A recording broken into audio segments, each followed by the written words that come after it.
আম্মু হ্যাঁ হলো এগুলো কবিতার ভিতর আসছে সব। সব আসছে কিনা সেটা তো জানি না। আমি একটু ভিতরে দেখি। তুমি জানো কতগুলো কবুতর থাকে? অনেকগুলো থাকে। দেখো কতগুলা ঘর ফাঁকা আছে। এটা আমার আব্বু বানাই দিছে এই কবিতাতে। তোমার আব্বু বানাই দিছে? হ্যাঁ, আর ওই ঘর নিচের ঘরটা ভেঙে দিছে। দেখো কত ছোট ছোট ফল ধরে আছে। থাক, রাতে তুমি ওদের ঘরে গেলে ওরা ভয় পেয়ে উড়ে যাবে। সকালে যেও। না, কি যাই না।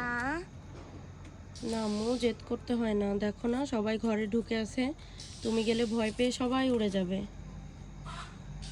আর তো চলো আমরা যাই। আর একটা পাখি কোক কোক করতেছে। কোথায় হে পাখি? কোনো একটা গাছে, ওই যে তারের ওপর। ওই যে হ্যাঁ, চলো।